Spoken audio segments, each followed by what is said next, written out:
Hello বন্ধুরা, আশা করি সবাই ভালো আছেন। আজকে কুমিল্লা বনাম খুলনার মধ্যকার ম্যাচ অনুষ্ঠিত হয়। কুমিল্লা প্রথমে ব্যাট করে তারা নির্ধারিত 20 ওভারে 7 উইকেট হারিয়ে 149 রান করেন। দলের পক্ষে সর্বোচ্চ লিটন কুমার দাস ক্যাপ্টেন, তিনি 30 বলে 45 রান করেন। এছাড়া মোহাম্মদ রেজওয়ান, তিনি 28 বলে 21 রান করেন। উইল জ্যাক্স 27 বলে 22 রান করেন এবং 17 বলে 16 রান করেন তৌহিদ হৃদয়। এছাড়া 8 বলে 18 রান করেন জাকির আলী। মাহিদুল ইসলাম অঙ্কন 5 বলে 10 রান করেন।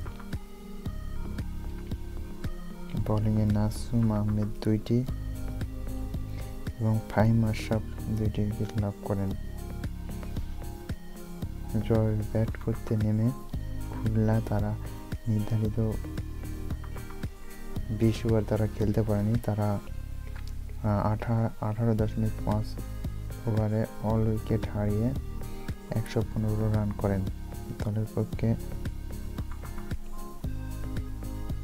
সর্বোচ্চ রান করেন মোহাম্মদ ওয়াসিম, 23 রান করেন। এছাড়া এনামুল হক বিজয় অসাধারণ শুরু করেন, 12 বলে 19 রান। এমিল লুইস 10,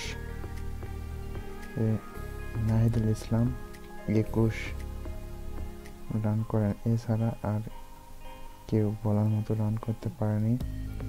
কুমিল্লার হয়ে অসাধারণ বল করেন আমির জামাল, 4 ওভারে 23 রানে 5 উইকেট লাভ করেন। কুমিল্লার হয়ে যারা বল করছেন তারা সবাই উইকেট পেয়েছেন। তানভীর ইসলাম 2টি, আলিসা ইসলাম 1টি, উইল জ্যাক্স 1টি এবং মুস্তাফিজুর রহমান 1টি উইকেট লাভ করেন। এই জয়ের ফলে কুমিল্লা ভিক্টোরিয়াস পয়েন্ট টেবিলে 3 নম্বরে উঠে গেল এবং খুলনা তারা 4-এ নেমে গেল।